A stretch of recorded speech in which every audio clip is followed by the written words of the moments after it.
He's an ex-international basketball player. Though basketball is not the #1 sport in this country, this young man made his mark in the game outside our shores. Now retired from playing, he's very active in producing what is called uprights for basketball courts. What is attractive about this is that he fabricates them locally.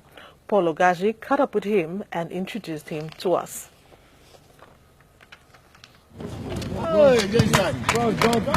Babalola Obayemi, a graduate of mechanical engineering from the University of Ilorin, played for the Northern Warriors Basketball Club of Lagos in 1995.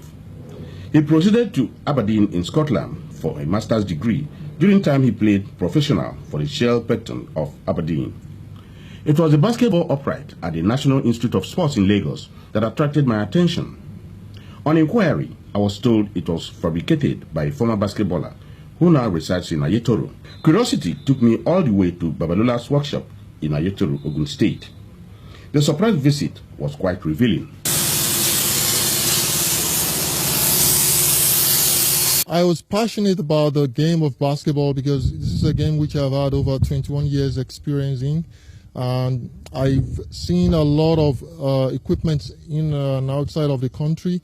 And I can say that we are lacking a lot in Nigeria because we have a lot of substandard equipment to play the game across the country. Everything about the basketball upright is locally sourced, from the base frame to the beam, backboard, ring plate and rings, all of which he produces. With these, we're able to get a position for a perfect position for the players who intend to use the backboard for scoring. He first designed the set on the computer before fabrication. When I started practicing engineering, I was fortunate enough to be employed by a company which was into computer numeric control machining, and there I got the skills of 3D modeling designs and also computer-aided design and machining process. Babalola says when he came back from Scotland, he was offered white-collar jobs, but he decided to follow his passion. This passion, he says,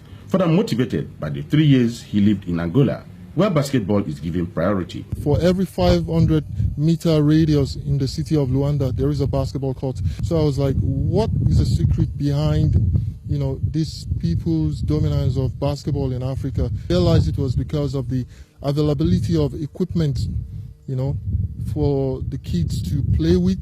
For now, his concentration is on 2 types of basketball upright, the collapsible and the fixed, production of which, he says, takes 2 weeks. The idea is actually to discourage importation of what we can produce locally in Nigeria. Nigerians are known for their, fast acquisition of, technology. If you go to the east, if you go to the north, the west, all over you see Nigerians who are very vast in, technology and engineering. Already, Babalola has a staff strength of 3. I feel joy within me because I'm technically oriented, and I find myself where we are producing the kind of stuffs I love using. Babalola has these words for Nigerian athletes on the need to combine sports with education. Never take education for granted. You can do other things, but in a way, the other things you do can be influenced by the level of education. Babalola is quite a genius, and I hope he has a patent on his inventions. I'm just saying. On this last Sunday in the month of March, we'll draw the curtain on Newsline Tonight. In the coming months, we promise to keep you more entertained, educated, and informed with our exclusive stories. Stay on the line. Thanks for your company tonight. Good night, and God bless Nigeria.